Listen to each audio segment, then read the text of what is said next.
This podcast is brought to you by Eisner Award-winning comic book store Legend Comics and Coffee in Omaha, Nebraska, and listeners like you. Head to twoheadednerd.com and click donate or check us out at Patreon.com/twoheadednerd. Our story this week picks up where we left off last week.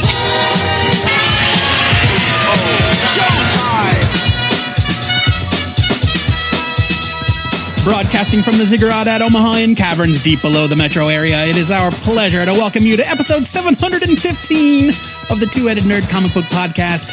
I'm your head number one, the internet's Joe Patrick. I'm your head number two. My name's Matt Blum, and it's time for another back issue show here. This time, it's the Slack Issues Reign of the Supermen edition. The Slack Issues SuperCrew is reuniting to discuss what happens when four new super peeps pop up in the wake of Superman's death at the hands of Doomsday. Spoiler.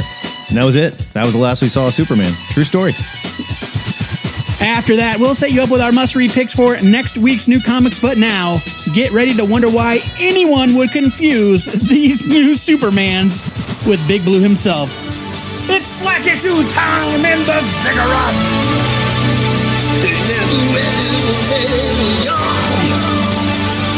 How to finish this classic story? It's Slack Issues with Joe and Matt. Oh yeah! Ladies and gentlemen, welcome back to the Slack Issues Holiday Special. This time it's Labor Day. We are actually recording on Labor Day. This is Reign of the Supermen. Now, you might be wondering, just Reign of the Supermen? Is this going to be a 15-hour-long episode? No, because modern reprints of the story split Reign and Return into two different trades. So, this will be the first half, Reign of the Supermen. I am joined, as always, with my co-host. His name is Matt Baum. Hey, dear. And the Slack Issue Supercrew, Hugo Tverdik, Hugo's dad, John Tverdik, and Joe, Mr. McAlunas. Guys, welcome to the ZIGGURAT. Thanks for having us. Absolutely. Thank you. I thought we were going to go with Hugo Tverdik's dad's friend, Joe, Mr. Mick. Oh, yeah, that's great. That's good. We can do that. We can do that, too. Right. You know what? Joe is more than John's friend, so no. He gets his own. I mean, if you say But so. I'm just Hugo's dad. Yeah. He is, yeah, John is just... The story thus far, when last we met, Superman is dead. A war has been waged for control of its earthly remains. After finally being laid to rest, Superman and his dying father fought a spiritual battle to escape the demonic clutches of Lady Blaze. After father and son fled into a portal to the unknown, Pa Kent woke in the land of the living, and four mysterious yet familiar heroes emerged. The reign of the Supermen has begun! Gentlemen, thoughts before we get into it? I'm just glad we're I'm glad to get out of heaven. I'll say that. I'm just glad we're out of heaven. We're back in Metropolis. You know, I think it was good that we ended up doing that issue as its own thing because it's kind of a weird outlier. It was a weird outlier. It is weird. My only thought before we dive in is we said this after funeral. We were like, get ready, Matt. It gets wild. But this wasn't as wild as I remember it being. It really wasn't. No, you know what? I think it gets wilder in the second half, in return. Yeah, maybe. In the return half. So that'll be our grand finale, fittingly enough. The wilder stuff comes at the end. All right. So just a couple of notes here. All of the creative teams are the same for all of the individual titles. So I'm going to read the creative teams off once, and then you can just assume it's the same dudes that are doing the next chapters of that book. Dudes and lady dudes. Dudes and lady dudes. Yeah, Wheezy's here. Yeah. Also, Glenn Whitmore, who has colored the entire Superman line for the entirety of the 90s, is doing stellar work, as usual. For the sake of clarity and, not having to repeat stupid nicknames over and over again, I'm not going to call the guy the Man of Steel the entire time. We know he's Steel, okay? I'm not going to call Superboy the boy that claims to be Superman. I'm going to call him Superboy. So get on board with that. Not you guys. I know you guys are on board with that. I'm just talking to the listeners here. All right. First chapter is Action Comics number 687. It's written by Roger Stern with art by Jackson Geis and Dennis Rodier, or Denny Rodier. It's only got one in there. I think it's all French. Yeah, Denis Rodier. I'm sure. Yeah, right. Here's a little bit of a recap for you. The Southern Lights are going crazy as some wacky shit goes down in the Fortress of Solitude. Yeah, they are. The Fortress robots work to retrieve the essence of a being trapped in energy form following, quote, the dysfunction of the corporeal body, end quote. That being, whose memory is fractured, learns of recent events, then flees to Metropolis and attempts to merge with Superman's body. Is he successful? Is this Superman? All we know is that he's back to flesh and blood, so that's certainly what we're supposed to think. The mystery man, whose eyes are all messed up and seems much more cold, distant, and alien, swipes his cape and heads back to the fortress, where he learns the extent of his new abilities and decides to take on a much more murderous approach to crime fighting. He makes a splash back in Metropolis, where he meets Lois Lane, telling her, quote, Kent is gone, there is only Superman now. Meanwhile, Bibbo decides to do his part to keep the city safe, and Supergirl decides to investigate this deadly new Superman. Gentlemen, you have the floor. Bibbo. I can't He handle puts it. on the Superman costume as Can't best he handle can. it. He's got a God. Superman t-shirt, Oh. boxing shorts, long johns. I will say this is the least annoying Bibbo is in this trade. Yeah, like this but- issue. but He gets pretty bad. But still, they're just like, whatever. I'm not even going to go into it. I love Ray-Ban Superman. I love him. Ray-Ban, yes. He's such a badass. It doesn't make any sense. There's no way anyone in their right mind would be like, yeah, that's totally Superman. Well, the thing is that he looks a lot like him. He looks exactly like. I'll he give looks you that. exactly like. He looks exactly like Superman. Sure. I don't know. If I showed up and I was dunking basketballs, would you be like, yeah, that's totally Matt Baum. He's always been that guy. Right. Yeah. No, I mean, I get your point. I totally get your point, but like, consider the fact that out of all the Supermen, he looks he's the one that Yeah. looks like Superman with sunglasses on. He definitely looks the most like Superman. I'll give you that. Yeah. Definitely. And I probably read this too fast when I was a kid. I never got that Ray-Ban Superman wears the sunglasses because literally, like, the world is too bright. It's too much for him to take in. So, like, that's why he puts them on. His future's too bright. He's got to wear shades. So I have questions about that, but I'll wait until we like learn who he actually is before I'll ask those questions. I also don't remember him being so talkative. Like he's talkative in his word bubble. Like he is. I always consider him way more like mysterious, and he's like not terse. really Yeah, mysterious. Yeah. I mean, that's the 90s for you. People are over narrating stuff, you know. Well, it's also Roger Stern. Roger Stern's terrible about that. Like his issues in this, the thought bubbles, God. there's every page is filled with thought bubbles. He wants you to know everybody's thoughts at all times. Roger Stern's getting paid by the word. It's pretty obvious. So I mean, He did write the novelization, which is awesome, though. Oh, did he It's really? true, yeah. Mm-hmm. It's really good. I love Butch Geis. I really do. Great artist. Why can nobody at this time draw Supergirl and make her look flattering at all? She looks terrible in everything, every panel. She looks. Well, you got to make it about her looks, man. Because she looks terrible and Supergirl's gorgeous. And she gets a panty shot in this too, guys. Like, really? Come on. What is this, manga? You know what? But if we recall from our funeral discussion, Butch Geis did a lot of that kind of stuff with Supergirl, a lot of like weird, sexy poses. Yeah, And he's into her. I'm just saying he's not doing her any favors. And Lois's outfit, the purple thing she's wearing. Oh my God. That beret is pretty excellent. There's crime. a lot of berets.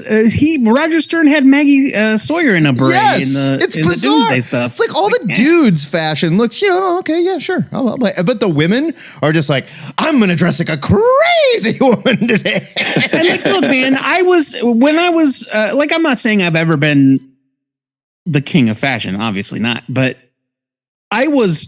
what year was this? 1993. So I was 14, 15 when this came out. I know enough to know that there is no human woman on Earth dressing this way. No. Women did not dress like this in the 90s. I mean, 90s fashion was not kind to women either, but this is ridiculous. But this was, this was like some dude thinking, this looks good. And again, Lois comes face to face with this guy that looks just like her dude. I get it. Totally get that. Yeah. She's upset. Sure. This guy's just murdered somebody. And she's like, Clark, is that you? No, of course it's not. And he says, how would you react though? It's like, I mean, come on. I'd be like, you're not Clark. Clark doesn't murder people. I know that. He's been known him for quite some time. Come on, man. And this is the start of something that really annoys me with Lois is that it's like the editorial or the writers weren't communicating, because every time she meets a new one, she doesn't bring up the other ones she just met. Oh yeah, she acts like she's meeting a potential new Superman for the first time. And like, every time when she meets Cyborg Superman, she doesn't bring up Ray-Ban Superman, who she's already met. And she's like, maybe that's you, Clark. I mean, she also maybe your face is blown apart and you're part robot now.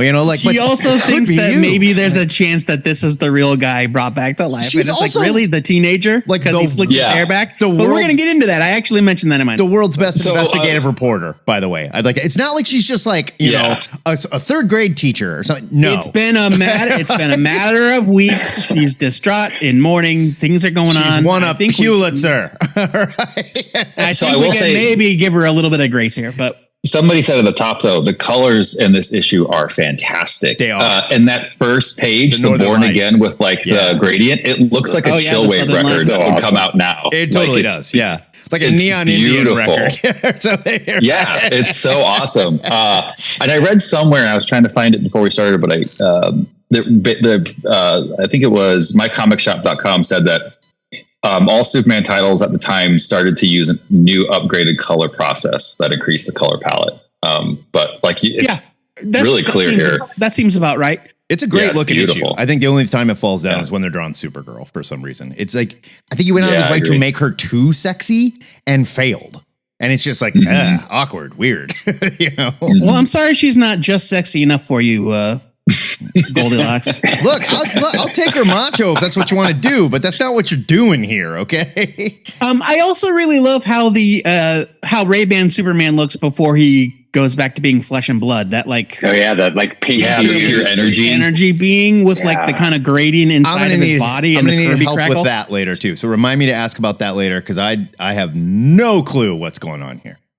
It's so funny, like how many like comic writers are like have this like God complex, whether it's Vision or whomever. Like when they like birth a new being, they always do the I am every time thing every damn time. Yeah, and it's in Avengers: Age of Ultron, even Visions, the show, and it's just like, guys, we get it. Yeah, what is up? What is this? Your gods? What is I this exist? Right, and also if this guy's supposed to be Superman, why would he think that way? I get that his memories are fractured. Why wouldn't he instead be going, what the hell? What the hell's going on? Oh my God. That's I gotta kill Doomsday. Red spinning siren that this is not Superman, Sure.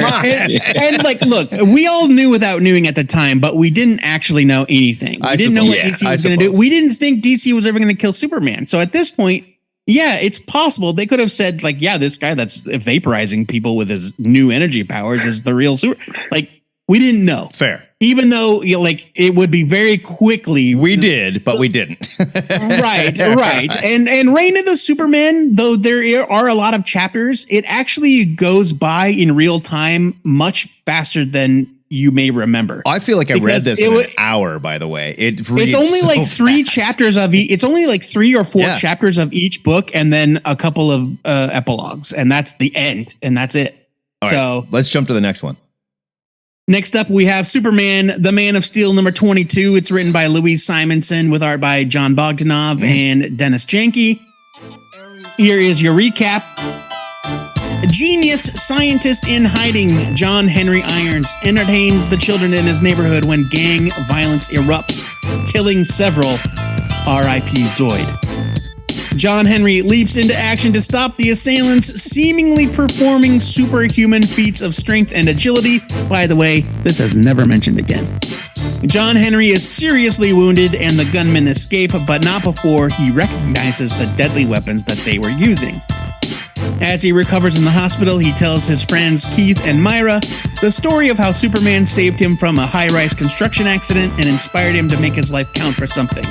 We are also reminded of his first appearance, which was in Adventures of Superman 500, where he emerges from the rubble of Superman's battle with Doomsday. All of this is important because even though there are hints or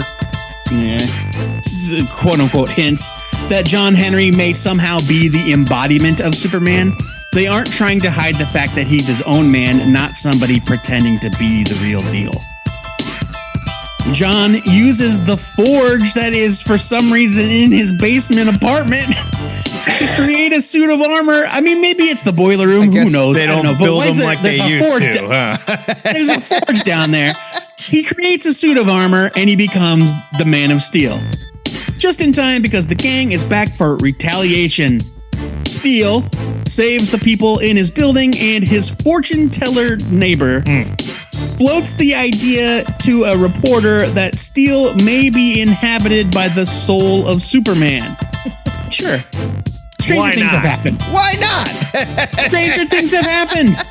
This is Metropolis, where nobody knows who Superman is or has any idea what he's like. All right. The gang's weapons, BG-80s, aka Toastmasters, are almost too formidable for Steel, R.I.P. Mucus. And we learn that John was the one that developed the super weapons during his time as a defense contractor or whatever the hell his position was. This is why he's been living in Metropolis under an alias. He ran from his secret shame and bad things. A mysterious woman named the White Rabbit, barf, is the one who's been funneling the Toastmasters into Metropolis. She also has some kind of past connection to John. Meanwhile, Myra, Keith's foster mom or whatever group home leader, is hot for John's bod. A random cowboy shows up out of nowhere and is hot for Lois's bod. Pa Kent wonders if his boy got himself a new bod. And Lex wants to use Steel's bod to take out White Rabbit. Boys, let's go. First off, Bogdanov is on full display and I love it. Yeah, big. Love it. Here. First off, if you are in a gang with a person named Mucus, I want to know what the name of your gang is, and you need to rethink some things. Don't you worry, we'll touch on that in the future chapter. And your name is Dutch, remember? So Dutch. Your name is Dutch. Kills Mucus, and because Louise Simonson knows everything about street culture. I love that clear. There's a gang member named Zoid. I love that. Yeah, like, not Zoid. Zoids were those wind-up robot dinosaurs in the 80s, you know, that you like put together like a model. And like obviously some hard gangster's like, yeah, man, I'm Zoid. Yeah, I remember those things. Yeah. We said this last time, but I do think the violence in this book, like it really did shake me when I read it as a kid. I thought it was like there's jarring. Smoking skeletons and stuff and big holes in people's chests. And I got to ask, I know you guys love John Bogdanov, and I'm not accusing the man of anything, but there were some panels that I looked at and I thought to myself, is that racist? No, there's a few moments where it's questionable things. There's a few moments with the writing and with the art where it feels voyeuristic and attempting to like bring a certain culture to life that you don't understand or have any overly exaggerated features. What is coming off this one guy's head? It looks like he has broken glass. It's hair. I mean, but yeah, that's a weird thing. That's a weird artistic choice, but it's got to be hair. What else could it be? And then his buddy is really into acupuncture. And so we also talked about this before, and I feel like now I really do. I gave Matt shit about this last time, but now I'm kind of on Matt's side, and I need to discuss it. So what is Steel's suit? Is it skin tight? I don't know. Is it an Iron Man armor? Because it forms to his head, and his mouth opens. Like, because he definitely what are we dealing with here? Opens up this the furnace and makes a suit so that we assume it's made of steel. But when he wears it, it's all bendy and does whatever he needs it to do. And it forms to his mouth, like Mr. Miracle's mask. Totally. Yeah. So, I mean, it's never really explained in any of these early appearances, but Steel does eventually graduate to his own ongoing solo series. And, it gets into a lot about his background, and like the guy is a genius weapons developer. Sure. I'll give him that. I think it's safe to infer that this is essentially an Iron Man suit, and he was capable of building it in his basement with scraps, like Tony Stark was able to build the Mark I in a cave with scraps. Melted down except a bunch of paper except clips. these aren't scraps. He had actual tools and a forge and all sorts of stuff. And so it's probably full of circuitry. I mean, he's got rocket boots and like a wrist cannon that shoots bolts. rivets because they're railroad spikes because he's real into that John Henry theme. Oh yeah, got to stick to. Like Henry why are they railroad spikes? Well, then obviously he's shooting railroad spikes because he wants Metropolis to believe that Superman has returned, and Superman flew around shooting railroad spikes. No, this is very important right from the jump that this man, John Henry Irons, never once makes a claim that he is Superman. I agree. It is the writers who force that into the plot with this stupid like it's almost like there was a mandate where every writer was asked to cast doubt on whether or not Superman was somehow reincarnated as this being, or reborn as this being, or rebuilt into a robot version of this being. I'll give you whatever. Ray-Ban Superman looks like Superman. Steel comes like out of the earth, and they're like, Superboy's a clone. You know, like Superman. The rest of them are plausible, but this one is the biggest stretch where the psychic is like. Yeah. A spirit walked into his body. That's Superman, you guys. I'm telling you. I think you're being too literal. I think that the goal is to say you have a gradient of clones. One is like, oh, he was put back together as a robot. One is it's literally him. One is, oh, it makes sense if he was cloned and he's growing from scratch. And then one is somebody who's inspired by it. And I think that was their goal, was to like make all of that a very malleable concept of clones or the Supermen. Right. And I don't think they're trying to pass off that this is Superman at all. I don't think that the writers are necessarily marketing did it for sure. Yeah. Like, I don't think that they're necessarily expecting the fans to think that, but I think that they inserted that nonsense so that we could have a scene where Lois goes, but he acts so much like Clark, yeah, for sure. Like, and so there was more books on the stands that had more Supermen. Right. That's exactly. absolutely but part like, of it. I agree with you, John. Like, from the moment he emerged from that rubble in Adventures of Superman 500, John Henry Irons was never meant to be anything other than Steel. Mm-hmm. Like his honestly, own individual character. And having read it now as an adult, I'm like, he's inspired by John Henry. Now he's inspired by Superman, and it's like you kind of feel bad for the guy. You're like, you're kind of a lost soul. You don't really know who you are. Well, I mean, he is. Like, that's kind of his whole deal. Because John, not to punch a hole in what you were just saying, but right here, Lois says, the fascist in shades and the Man of Steel, the fortune teller said, is Superman returned in a different body. And she's like, how can this be happening? Right, but I don't think any readers, even kids at the time would have read that and went, no, but I'm reading it like, Lois, shut up. Yeah, no, it's dumb. And who is Cowboy Dude in the Lois at this time is not firing on all cylinders. Oh my God, I'm chalking it up to grief. Oh God, no. Yeah, I mean, she's kind of rudderless at this time. Like, it's been several weeks. Like in a couple of chapters, they're gonna like make a definitive, like, Clark is dead, right? Kind of moment. And so she's mentally, kind of emotionally, kind of in trouble. Who's Cowboy Dude in the silk shirt? Yeah, so the Cowboy's like, they're both dead. I'm here. Let me buy you Jeb. Yeah. So I don't really know. Why don't you grab my ponytail? Yeah. Let's go to dinner. That ponytail. It's like business in the front and party in the back, bro. Jeb Friedman. Jeb Friedman. Yeah. Everybody's favorite Jewish cowboy, Jeb Friedman. Hey, there's Jewish cowboys out there. He describes himself as a quote unquote union wrangler. I don't know what that means. What is a union wrangler? That sounds like he breaks up strikes or something. like he's one of the bulls that comes in and rolls the strike. I don't know. So I don't know. I don't know if Jeb made any appearances prior to this issue. It doesn't matter because I don't think we ever see Jeb again after this storyline is over. I hope he falls down a well. Yeah, that would be nice. I hate him. But I will say, Alexander Luthor shows up to say, don't worry, everybody. If you thought Lois's hair was bad, wait till you see how John Bogdanov draws my hair. Oh, no, it's Lex Luthor Jr. Beautiful man. Lex Luthor Jr. Yeah. Horrible. Oh, Alex. Pardon me. This is Alex. Luscious, flowing. He doesn't go by Alex. He's Lex Jr. He goes by Lex Luthor Jr. Sorry. Alexander Luthor is a whole different. Oh my God.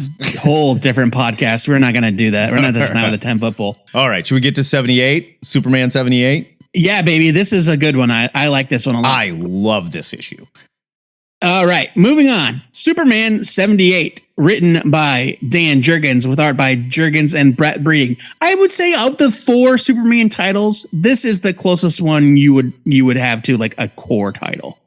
Even though we still have Action Comics, like Superman is like the main thing. Dan Jurgens was the guy. Yeah, he was the big dude kind of steering this shit. He was he was a main driving force, at the time. So I always felt like if something happened in Superman, that's what you had to pay attention to. So recap time. Lois is still in mourning, but that doesn't stop her from doing her job. She arrives at a LexCorp facility investigating claims that Superman showed up and prevented a nuclear disaster. What makes this claim different from the rest we've seen so far is that there is photo evidence. I mean, shitty photo evidence, but still. Yeah. You only see half of his face, very convenient. This new Superman visits Star Labs and learns that Project Cadmus has taken possession of Doomsday's body. I'm sure they're not planning to do anything shady with it. Up until the point of the big reveal, every time you see this character, he is obscured in some way. He's a shadow. Infrared, in the shadows, like whatever. The lights are behind him or something. Right, it's very mysterious. Lois learns that Superman's body is missing again and assumes, I think justifiably, that Cadmus is up to their old tricks. Suddenly, Cadmus is under attack, and the assailant is none other than the cyborg Superman. Now, just point of order, because we all know what we're getting into here. In 2023, we obviously know that this is the villain of the story, but we had no idea in 1993. Of all of the new Supermen, looks is questionable, but his human parts are there. He sounds and acts the most like the real deal, and claims that his body had to be rebuilt due to the injuries suffered fighting Doomsday. Plausible. He does have death metal like lettering on his dialogue though, so he's like, "Give him to me." No. One quick interjection to prove Joe's point. Hugo just looked at me and said he's the villain because he hasn't read all the way up, so he doesn't. Oh, dang it! I'm so sorry, Hugo. No, but it shows you that you're right. Like, we didn't know. You don't know. I mean, Cyborg. Since his introduction, the Cyborg Superman has been a villain in Superman titles for the past 30 years. Is this the first time major villain we have met the character, though? Like Hank Henshaw? It is not. Okay. It is not the first time. And when his identity is revealed in the Return chapter, we'll get into that. Okay. Cyborg Superman has come to dispose of Doomsday once and for all. There's a great scene where he's gathering up the body, thinking things like the JLA should have done away with him. Green Lantern could have atomized him with his body, etc., etc. How its fists are still covered in his blood. And it's odd knowing what we know now, but I thought that that's a very great, powerful scene that actually feels like it's being narrated by the real Superman. Like, how dare they basically put this thing on display instead of doing something with it to get rid of it? But he full on believes it's him. He's saying like my blood. They never even wash my blood off of your hands. Yes, the internal narration is weird knowing what we know now, and I think they kind of course correct because I don't think we get something like that. Okay, I was going to ask, does this make sense? It sounds like it doesn't. I don't think we get that kind of internal monologue again from this character. The cyborg hurls Doomsday's body into the void of space, supposedly never to be seen again. What could possibly happen? How could that go? Puts a little tracking device on it. Yay! Get out of here.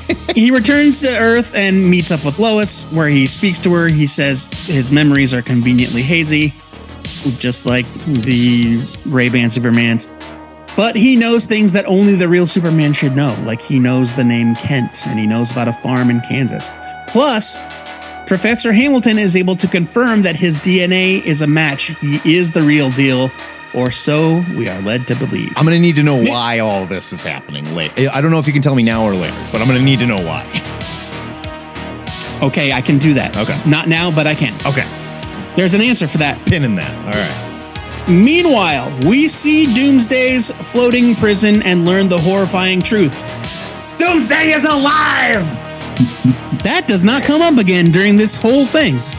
That is something that Dan Jurgens sets up for Superman Doomsday Hunter Prey, which is an awesome 4-issue prestige format miniseries where Doomsday, Darkseid finds Doomsday and shit goes down.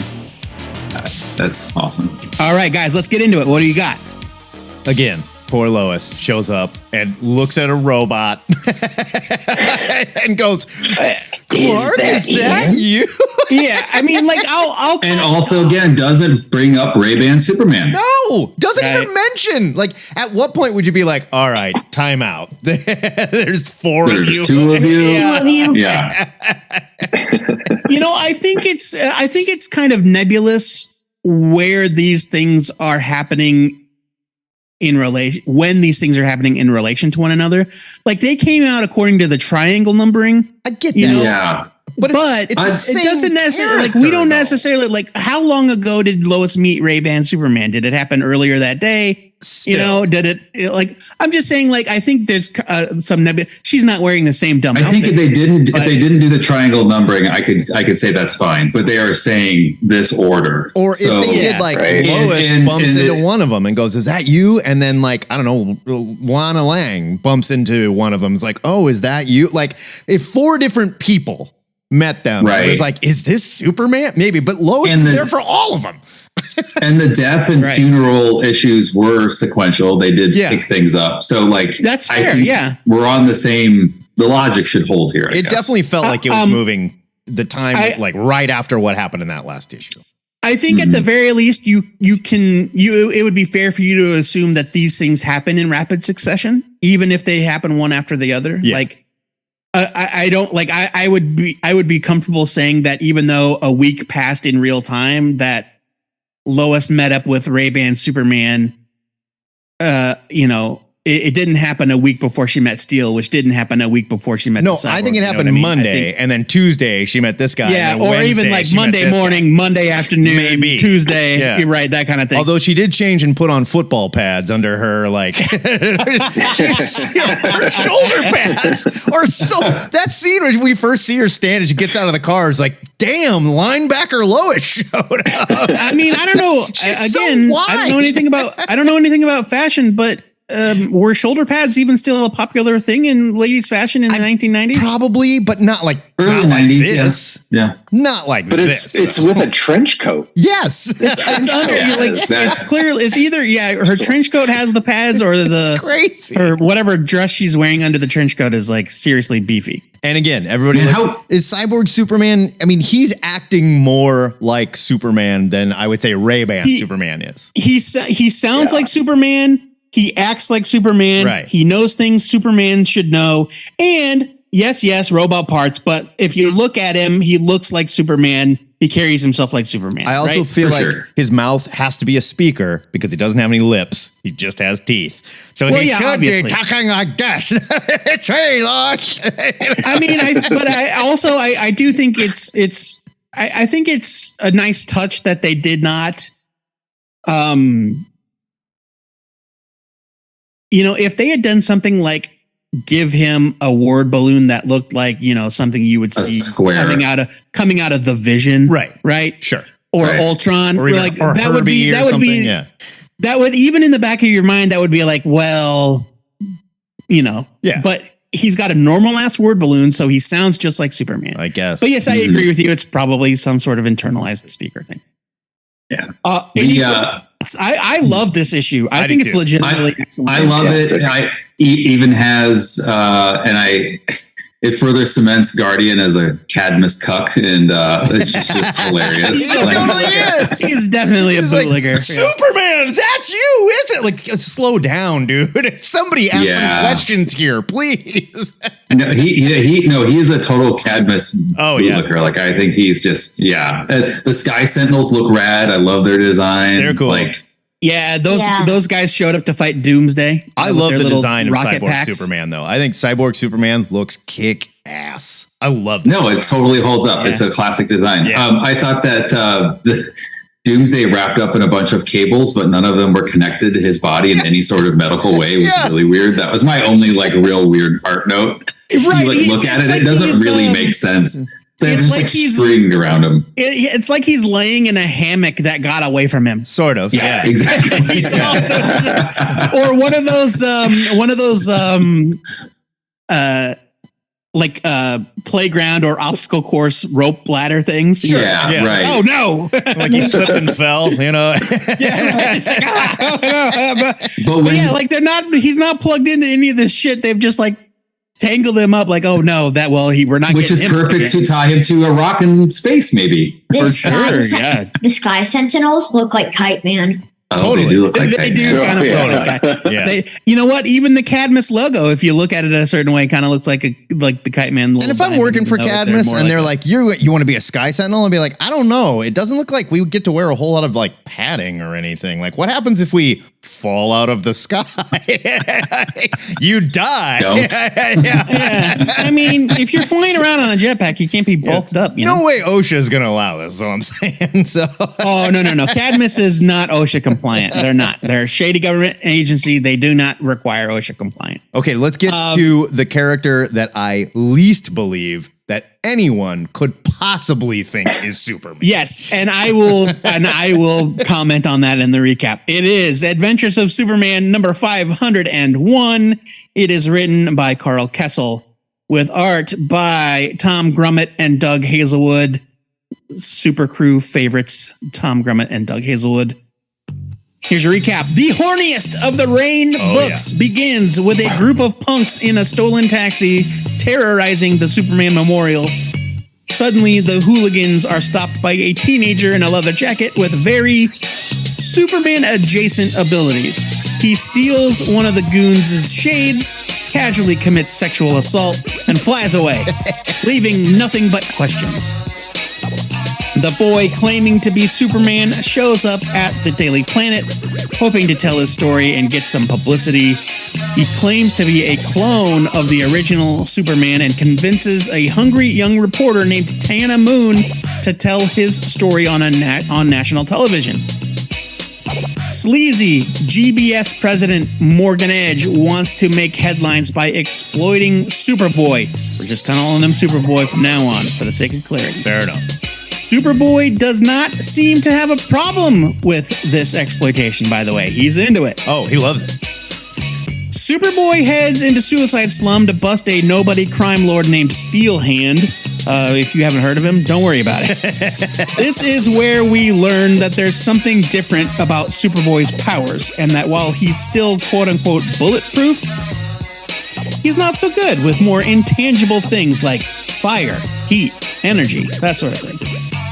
Earlier in the issue, we got the most laughable hint that Superboy's story is completely legit. After he does something that reminds Lois of Clark Kent. He pulls his hair back and puts his shades on, making a wink, wink, nudge, nudge joke about Superman's secret identity. And she actually goes, what? Clark? What? God. It's so now it's so bad. She discusses the matter with Ma Kent over the phone and then tries to explain the concept of cloning to an elderly woman. Meanwhile, we learn that Guardian has been watching Superboy's back the entire time, making up for powers that he should have but seems to be lacking, like super hearing. Bibbo saves a puppy, and Lex Luthor is pissed that someone managed to clone Superman. Or did they? Gentlemen, your thoughts? I mean, to Matt's point, like, it's not Superman. He clearly says, "I'm a clone," right? And right, that kind of just goes, "All right, you are like Steel. You are an inspired character." That's one of the things that I like about this issue is that he constantly says, "Well, don't tell anybody about him. I'm cloned," but he repeats it 3 times to 3 different people. Anyone who will listen, right? And okay, is Lois writing about this stuff? Is she right as this is happening? Is she writing articles? Because if I'm Perry, you are either going on leave until your senses come back or you're fired. I mean, she's an investigative reporter, so she's investigating. So she is writing about this stuff. Okay. She's investigating. Bibbo. Yeah, she's still at the office. Bibbo and the puppy thing. This is the puppy thing fucked me up when I was a kid. I was like, this is dark. Yeah, they show the dead puppies. They show the dead puppies. Well, old woman drowning her puppies. And if I'm Bibbo, I'm throwing that old hag in the water and saying, "What is wrong with you?" I'm like, good God. Yeah, it's pretty bad. Like, she thought she was being merciful. She couldn't take care of him, and she thought it was better than starving to death. She should have just let them out onto the streets to fend for themselves. Or better yet, let's just cut this part of the book so I don't have to scream about it. But then it gives us a moment later on that, whatever. But yeah. So Bibbo manages to save one of the 5 puppies in the bag or whatever, and yeah, whatever. So this Superboy, it's whatever. This Superboy at this point, is he supposed to be unlikable? Because I don't know if he's supposed to be. I don't think he's supposed to. He's supposed to be a cool teen. Is what he's Roy from that one Simpsons episode with Poochie. He's like, hey, Mr. S. Dad, we said that about Mitch last time. Well, no, Mitch is actually Mitch had similar issues. Mitch is Poochie. Yeah. No, I think it's just that, they weren't letting kids watch The Simpsons at this time because they said, eat my shorts. It was just like a kid talking back. I know you are, but what am I? Right? There's some alternative history, timeline where we got a Tom Holland movie where he plays this version of Superboy. It's a Hollywood little package. I'm a clone of Superman. Who the hell are you? That kind of thing. You can read all of those quotes in a Bart Simpson voice. And I'm not regular Superman. I'm cool Superman. So back in the 90s, this is he's a rebellious kid because right now he comes off as a petulant sex offender idiot. Well, sure. 100%. In 1993, this was meant to be this was for the kids. This when he shows up with the headphones on, going bow bow bow bow bow bow. He does air guitar in the Daily Planet. I want to kill him. Put him in a garbage disposal, please. It doesn't matter where he's. But yeah, he does air guitar while he's floating in the office. I think Grummet's the perfect artist for this style, though. I do agree. I think it looks for sure. Good. Yeah, This book looks very good. His design, as stupid as it is, it couldn't be more 90s. I get it. Grummet has the most youthful style of all of the 4 Superman artists. I just wish the old woman would have put Superboy in the bag and thrown him into the water. God, I can't stand. This was the one book, all 4 issues. I hate this. And it's so funny because I love Superboy. I've loved him since the moment he debuted. So yeah, in 1993, I did think this was cool. Oh, I did too. I thought it was super cool. Obviously going back and visiting it, him kissing women without consent and all of the ogling and the it's gross. Superboy's gross. He's gross. And now, weird, he's a horny teen. As weird as John Bogdanov's Lex Jr. is, I would say Tom Grummert's Lex Jr. looks like a damn Sasquatch. It's crazy. Trying to find him. There's no extra R in that name. Remember, Matt. Grummet. Pardon me, Grummet. Oh no, yeah, he draws him like he's in Planet of the Apes or something. He looks like Dr. Zaius or something. He looks like Dr. Zaius. He looks like Dr. Zaius. That's it. God. Well, and I think that's something that also is kind of, not important, but it's a reminder that this is Lex Senior in a cloned body, right? And, and it's youthful and fit and strong. Yeah. It so happens that at this point in time, he's got a broken leg due to the events of a comic book from the last run that we did not review. I was going to ask about special. Because I was like, yeah, whoa, what happened Supergirl. There was a Supergirl and Team Luthor one shot that came out during Funeral for a Friend. We did not talk about it during that episode, but yeah, during the course of that, he breaks his leg. His leg is still broken. Gotcha. So now we can get into oh, sorry. Go ahead. We talked about this before, but it just, the stuff with Tara, it just reminds me of just Tana, excuse me, of how many characters there are in Superman comics at this time, like humans. Like it is a full cast. Yeah. You're always like, oh wait, who is this again? It was really interesting at the time when I was reading it, but I would say that maybe more so even than any other era. Totally agree. The post-crisis, especially 90s era Superman, feels like a real living, breathing place. The city has like named neighborhoods that are recognizable. Yeah.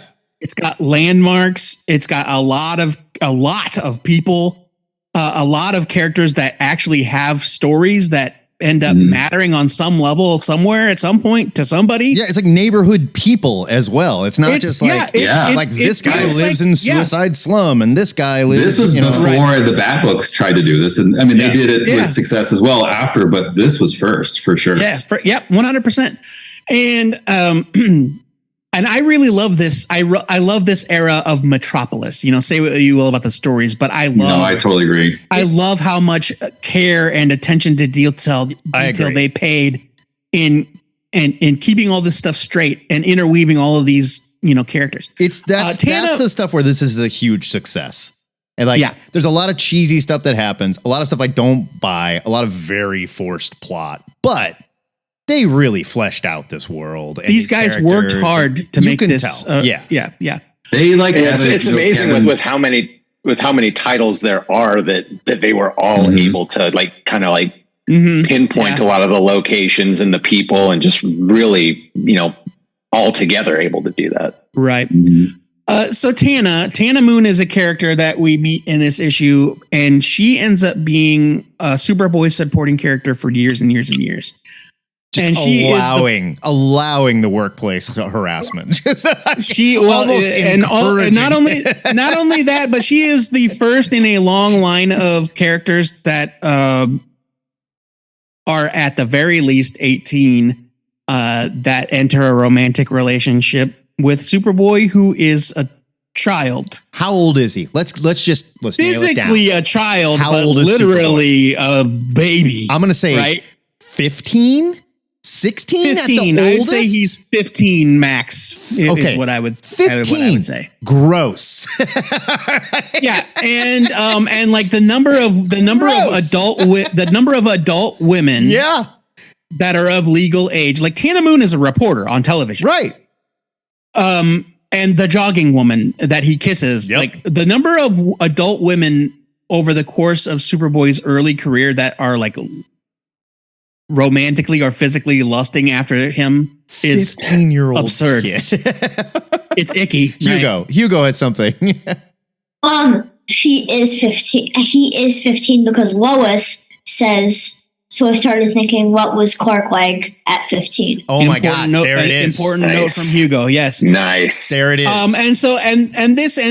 That conversation I kind of like with Ma, where she's kind of explaining the whole clone thing, and she says, "What would Clark have been if he did not have you to raise him, and he had all of his powers at the age of 15?" Like, and that was something. Could this be real?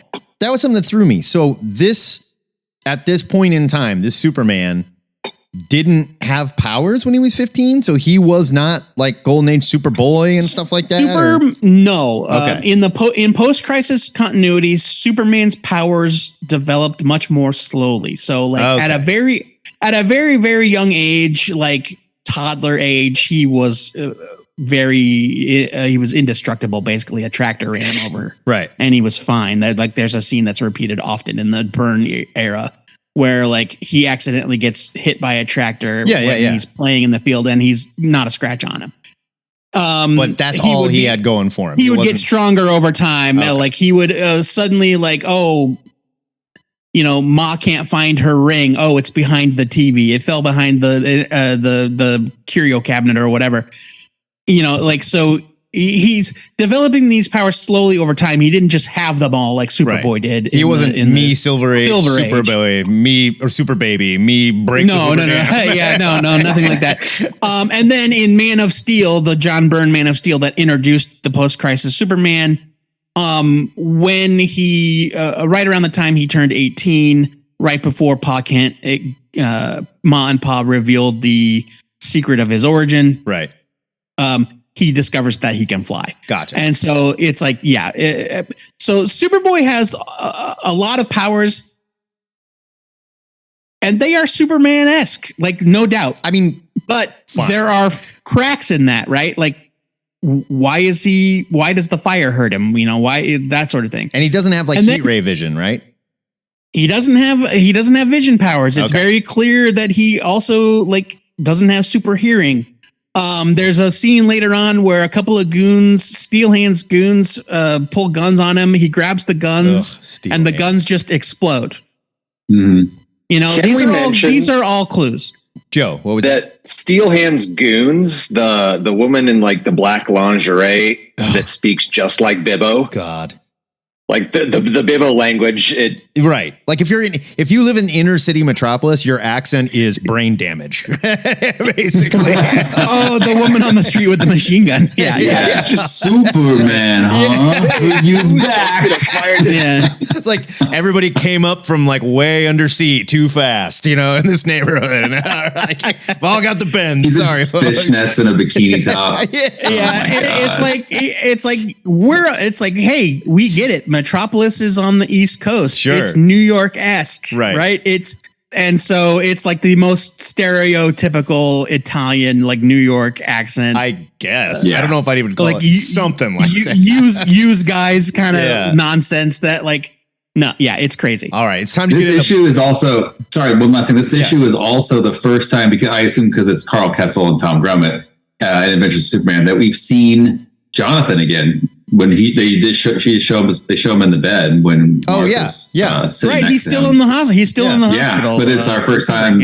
But I mean, that was in that previous book where he came back. I think that was also Adventures of Superman. So it's interesting how they like, okay, Adventures team, you're the ones who are going to keep tabs on Jonathan. No one else has to.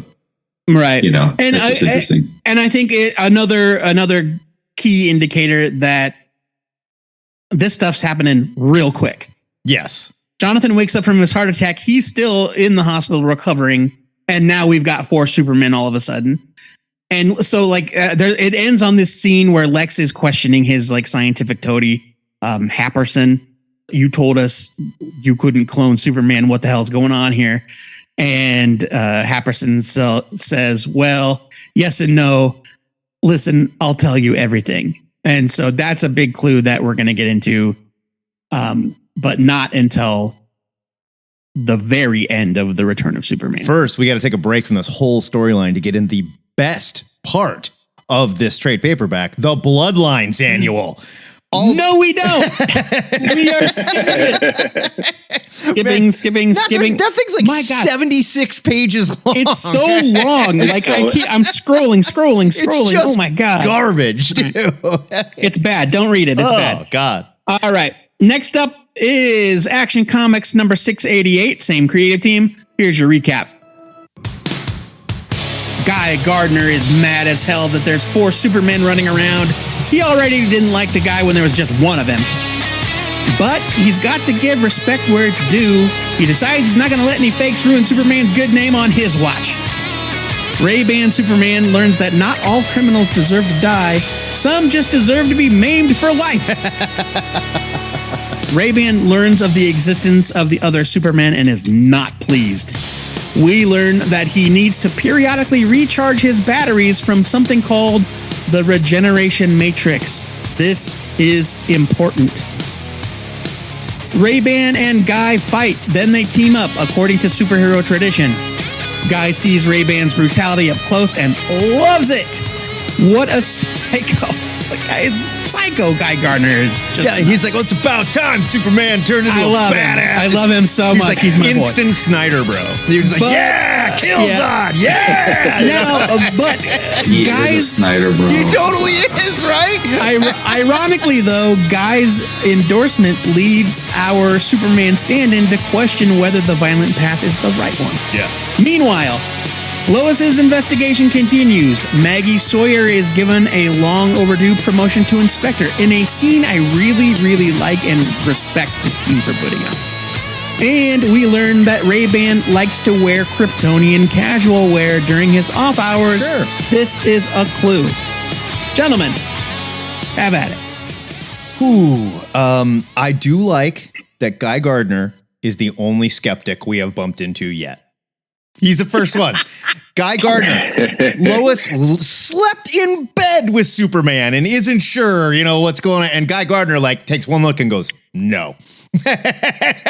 Thank you, Guy. Thank you. I love the plot point of him. Yeah. Somebody saying, I'm going to lay a trap and catch one of these fools. Yeah. And then the fact that it's Guy Gardner is awesome. And then it's even more awesome that after he ends up seeing his brutality, he's like, "Oh no, this guy fucking rules." I changed my opinion. That narrative is really good. It is it's really smart. He's Superman in my book, and very in keeping with the Guy Gardner of the time. Definitely. Totally, I love it. It's on brand, on character. It's a smart story. I honestly love this issue. The art is sick. The art's fantastic. Art's really good. My only note is Roger Stern and his fucking inner monologues. They're so wordy. Like you look at a page and your eyes hurt. You're like, there's just so much here. And again, the women's fashion in this issue is wild because the news agent who runs the newsstand called Betty's Page, that's a fun little joke, is wearing fashionable gloves and a chic little jacket. And it's like, are you trying to keep the ink off your hands? Those look like nice gloves, lady. What's going on with this outfit? I don't know if at this time Jackson Guice had seen a woman, other than in pictures, maybe because poor Maggie again. Oh God.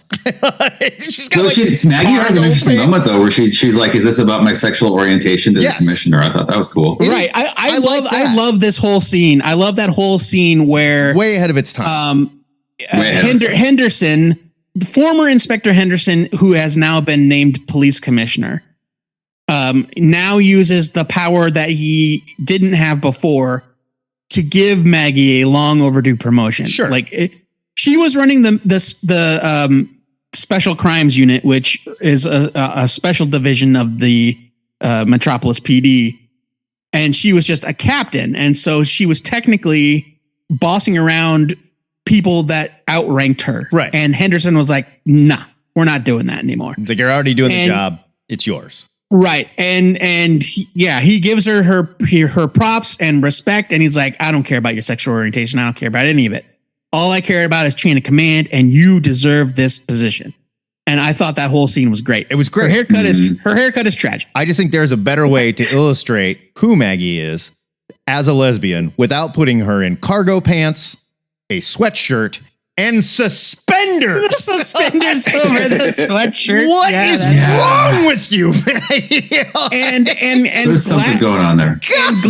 Eyeglasses that she never once puts on, so she's only got them in her hair for an accessory. Always in that Lhasa Apso that she wears on her head. Right? Yeah. God, it's just in that hair. Ugh. But this is good, Butch guys. This is good art. This is good art. I love the way he draws Guy Gardner. It's good issue, and they use Guy Gardner to throw that to show you okay, Ray-Ban Superman, he's a heavyweight. He can mess people up. Guys with rings, not a problem. So I'll give you that. We're establishing power levels. Although it was super cheesy part where that guy's in the hospital and he's like, in the trope of he had red eyes. He could do whatever. He goes, he had sunglasses. Oh, the safecracker guy. Yeah. It's so stupid. There is a bit of he wore sunglasses. There is a nice bit of cross continuity here where they accidentally bust into a warehouse where a weapons deal for Toastmasters is going down. So not the speaking group, but the guns. Yeah, but the guns, right? The BG-80s. Yes. The Ray-Ban Superman is not impressed with these guns at all and just destroys them with a wave of his hand, which I thought was pretty. They're really only a neat Steel's display of problem. power. Like the whole thing with the Toastmaster, it's really only Steel's problem. Nobody else cares much about it at all. They really don't. Yeah, I mean, these like crazy weapons in the street, and it's just in they're one like, book. it's just Zoid killing mucus. Who cares? You know? I'm more concerned with this safecracker that's got a family to feed, you know, that kind of thing. Right. Job's a job, Joe. Job's a job. All right. Let's move on if you guys are ready. Oh, God. I don't know. This is our first actual Superman to Superman crossover appearance. Superman, the Man of Steel, number 23, same creators. Louise Simonson's gang names continue to be the absolute worst. Wow. To Matt's earlier point, the gang is called the Shark Enforcers. The Sharks are trying to track down Steel, and they are recording everything, quote unquote, for posterity. They succeed to their own detriment. The video makes its way into Lex's hands. He decides to hold onto it for safekeeping rather than air it on his news network. The White Rabbit continues to be ridiculous. Oh my God. What is she even? Is she a gang leader, a weapons dealer? Anyway, I'll take it further. What is she? Period. Like, is she? We're going to learn. We are going to learn in short. We're going to learn that in short order here. Like, if they said she's an alien, I'd go, okay, that makes sense. Regardless, she wants John Henry to be able to find her, so she, turns off the security system in her apartment or whatever it is she says. Superboy struts into Suicide Slum trying to make headlines by stopping another gang fight. He causes more harm than good, and Steel puts him in his place. A helicopter pilot for the Daily Planet is killed because of Superboy. There is an important moment in this scene after Steel puts Superboy in his place. John flat out denies that he is Superman. He's like, I'm not him. Well, no shit. All right, hey, save your comments. We'll get to it. Lex tries to lure Steel into an arrangement similar to what GBS has with Superboy, but John Henry ain't for sale. Steel finally confronts the White Rabbit, whose name is Angora. Just come on. And we learned Hugo Angora is what rabbit fur is called. And we learn that she helped John develop the Toastmasters. She is a ballistics expert and a scientist, and she helped John invent these super weapons. Okay, Angora is a type of rabbit that they harvest for its fur. Well, right, but they say an Angora sweater. It is right? a That's white rabbit. fur. They've done everything short of having her eating carrots at this point. She's not wearing funny ears, She could be wearing funny ears. Yeah.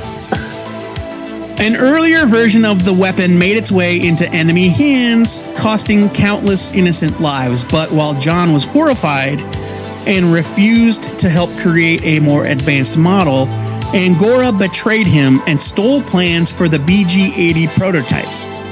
She thought that maybe they could rekindle their partnership, but she shoots him with a Toastmaster point blank when he refuses.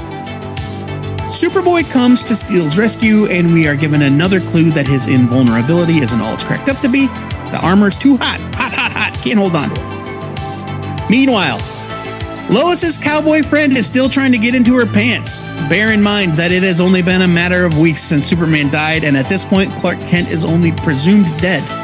I think he might only be missing, technically. Well, but she knows. Well, yes, but you know what? He doesn't. Maybe she doesn't. I'm taking that off the board. Maybe she doesn't. Lois could be insane. No, but Lois isn't reciprocating. The friend is sleazing on. I know. We learn that Jimmy Olsen loves the Spin Doctors, and Lex learns Steel's true identity. Crew, your thoughts about Man of Steel? Once again, number 23. The Lois thing. So Steel catches her, and he's like, "I've got you, Miss Lane." And she goes, "What? How do you know my name? You're a world famous reporter, right? Yeah. This would be like if I got into a car accident and I was like, oh my God, Mel Gibson. You know, and he's like, how'd you know me? Superman while he died. You're a famous racist, you know? you have been on television, man. Like you're come on. Lois. Yeah. What a poster. Louise, Yes. she struggles with some of the dialogue on this issue. I mean, like Lois is that, and then like the chopper's gonna blow, before she jumps out. There's just some rough moments. There's also in the scene where he lands and the reporters mob them. It is very, very reminiscent of the scene in Man of Steel, the miniseries number 6, where Superman has no choice but to reveal himself to the public to save a plane that's crashing into Metropolis, and he saves Lois. All right. And so it's very reminiscent. And she's like, this is how I met Clark. Oh, I see. Like Clark, he's planning on leaving without answering any questions. And then she tugs on his cape and stops him. And he says, lady, I'm not Superman. I'm out. And then he leaves. And then we get the great scene where Steel is like, that reporter's dead or that chopper pilot's dead because of you. More people could die. Again, yada, yada, Superboy, petulant, jerk, and bad at his job too. Really bad at his job. Yeah, I mean, he has zero Nothing training. to root He for. escaped. He escaped Project Cadmus while he was still cooking. I hate him. Yeah. And I like their interaction together because they are so different. Like they're completely different. And I think that interaction is interesting. At least Steel is like, you're doing it wrong. And like, I'll give him that. Right. I honestly think Steele's characterization in this whole book was really good. The whole being an arms dealer who now is against it. Like he's like the street level Tony Stark, and I don't know. I think it's really interesting. He is DC's Iron Man, basically. Yeah. I just want to put something out there, and I am not accusing anyone of anything. You brought up the violence and how they're like, this is another violent book. We're seeing like people just getting holes blown through them and stuff. Did anybody else notice that only black people are being killed? No, it's for sure. The chopper pilot is white. The chopper pilot is, I'm just talking about like, we see an explosion. The street level we violence. We don't see the chopper pilot blown apart, Yeah, I mean, and I get it. It is inner city Metropolis. Yeah, but there's it feels like they were DC or Simonson or Bogdanov were trying to like infuse a like John Singleton, like Boys in the Hood style to this book. But it's like if this were happening in Harlem or on, I get that, but it almost comes off as if this was an episode of The Wire, But it almost comes off as we are animalizing this group a little bit here in this book. It's a little much, but that's not even my biggest problem. I think that is a very white liberal read on it, and I'm not saying you're wrong, but I'm saying like the White Rabbit. I don't think that anybody had any ill intentions. I want to talk about the White Rabbit. And at the time too, I mean, like you think of the hot movies that were like up for Oscars and things were, Boys in the Hood, New Jack City, like those were really popular. They were, but they were just trying to vibe with something that was around the culture, and it may not have aged well, but I think it's very easy to look at it. They were, but it's also very easy to be like, oh, the black character, he's going to do gang stuff. Like, oh, you guys, come on. Well, I mean, except for Steel, be better than that. A genius, like Steel, you got is the Steel counterbalance. Has to deal with the gang stuff because Steel is black. Yeah, no, you're right. I mean, sure. Come on. There's also, early in the when we did Adventures of Superman 500, and we got to the scene where Steel is introduced, or where John Henry is introduced. He comes out of the rubble, and one of the gang members, it may have even been Mucus or Zoid or whomever, fires a Toastmaster, and what comes out looks like a gigantic bullet. And at the time we chalked it up to like artistic license, Bogdanov being Bogdanov, whatever. And then Superboy makes has a thought to himself as he's being attacked. And he says, what are those guys shooting? Are they rockets? So like the Toastmasters are obviously not firing regular bullets. There are also boxes of giant bullets that are pictured. So like, I'm not even going to go into that. Yeah, I mean, but they're like some sort of ballistically insane advanced weapon. So you guys are John Bogdanove fans. I've gone on record as saying I don't get it. Is this good John Bogdanove art? Yes or no? Because I like it. Wow. I just there are fantastic shots, and then there are really bad shots. There's a shot of Jimmy where he has the Spin Doctor shirt on, and his hand is like this, oh yeah, and it's bizarre, god awful. It also has your disappearing arm Superboy shot where he's flying. But no, I love this art. I think this is good. There are when you take big wild swings like he does with his art, not every shot is going to land. But like the White Rabbit is gross. I don't like I think some of the shots. I think some of the scenes I don't. John Bogdanove doesn't do sexy. Okay, don't ask him to. And so whenever we're showing the White Rabbit and she's like bending over and she's got the huge pouty lips and no, it doesn't work. But I love this panel of after Lex talks to Steel. And Steel shuts him down and then leaves in a huff. I love this shot of Steel flying away from Lex Luthor. I think it's great. Fair enough. I don't love the art. There's the last two panels are bizarre. They look like they didn't even get finished. And for some reason, Lex and Supergirl are gray. And I don't know what's happening. Well, I think they're in an office with the lights off. Is what I think it's nighttime. Yeah. There is one thing I do think there was something that came up that we cut because we decided we weren't going that far at the time. But this panel where White Rabbit shoots Steel and he flies out the window and he looks like he's crackling with energy. I think that's just artistic license. I think so too. Because I don't. But also, I think you could read it like he's not just wearing a metal suit. He's wearing an advanced suit full of electronics and circuitry. Because how could he not be? I took it as his suit is malfunctioning. Short circuiting somehow. Hugo's got that. So yeah. And the shot where his arm is disappearing, since he's saluting, I feel like it's behind his back and it's being bent. That's why you can't see it. Who flies like that? And I think that who flies? He's saluting he's saluting the chopper. So he's like, go ahead. Right. Put your arm behind your back real quick and show me what it looks like. Yeah, if you want to, come on. Is this also where we first hear the Batman's Coro Maltese? This is the Korak, no, Korak. So yeah, Korak is DC's Iraq or Iran stand-in. It's gotta be Iraq, right? Yeah, it is, but it dates back way far. Okay. The Giffen and DeMatteis Justice League have a lot of Korak stuff in it. So yeah, it dates way back at least to the beginning of the post-crisis era. So all right, let's get back to the good stuff. Cyborg Superman. All right. I like that you like something in this. I love Cyborg.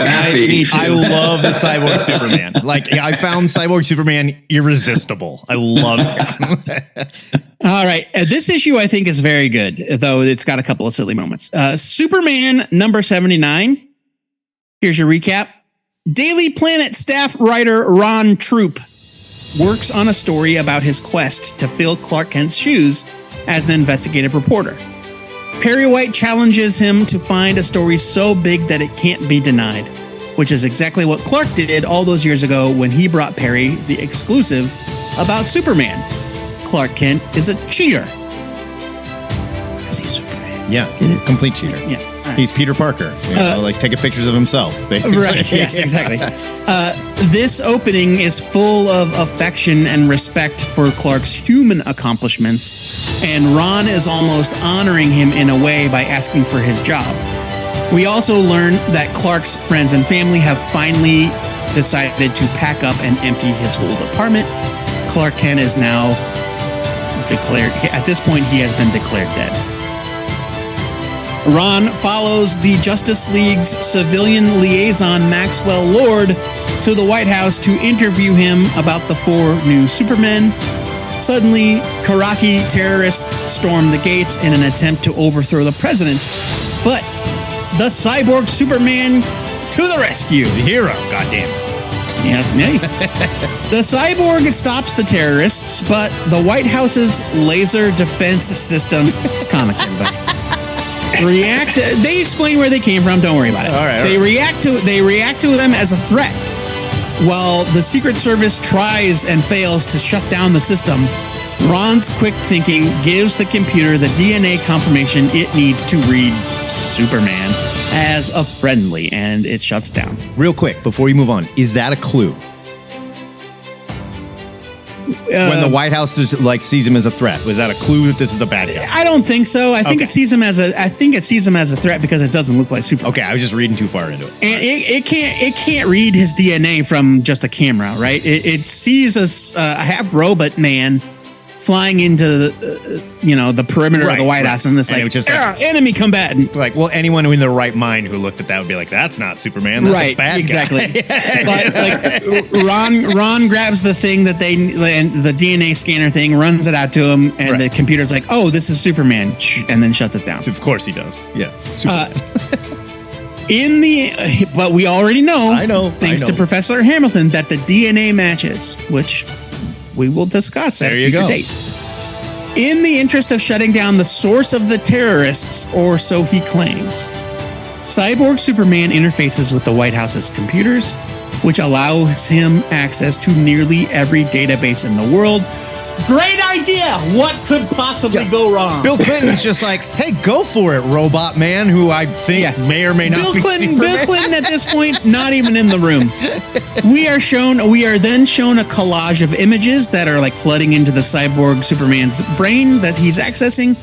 There's a fun little like Easter egg shout out to the Fantastic Four. We also see the Coast City skyline and a spaceship that will look very familiar very soon. Oh no, but holy crap! The terrorists have hidden a bomb inside Maxwell Lord's briefcase. No worries. Cyborg vaporizes it, saves the day. Also, Max, never not a problem. I mean, at this point in time, as far as anyone is concerned, a good guy. He's still a good guy. Like Maxwell Lord is a good guy. Like he hasn't done anything bad at this point. Maxwell Lord is the liaison, the government liaison for the Justice League. All of these events convince Ron and President William Jefferson Clinton himself that the cyborg Superman is the real Man of Steel, and both the White House and the Daily Planet endorse him as the one true Superman. Yikes. Gentlemen, your thoughts? Not a bad Bill Clinton, I will say. Like, they did pretty good likeness. Yeah. I think it's a pretty great Bill Clinton drawing. Pretty good likeness. Yeah. Normally, whenever a president shows up, we're like, oh my God, if I'm the president, I would sue these people. What's the reference to the Fantastic Four? There's a little four. You can see the tiniest little blip of the Fantastic Four logo. Of the logo, yeah. On the right-hand side of that page, you see the very famous Fantastic Four logo cropped off. It's like right above the Hawkman logo. Yeah, Hawkman, Hawkman logo. Or Thanagarian logo, I don't know. Is Ron a new character, or has Ron been around? No, Ron has been around for a while. Okay. He's one of the many aforementioned souls populating this version of Metropolis. He's been working at the Daily Planet for a while, kind of coming up in the ranks as a reporter. Gotcha. So I like this. Oh, and he apparently likes jam. He's a jam guy? His shirt just says jam. Oh, yeah, his shirt says jam. But I think it's more like a jam on it type thing. You know, like he gets down. Are we sure it doesn't say sham on? Oh, no, it does say jam. It does say jam. I like this issue, and like when we get into it, and I'm like, oh, great, it's another magazine, whatever. It's a good setup. It's fun, but the plot here is just like, all right, we got to get Superman and Cyborg Superman on the good side.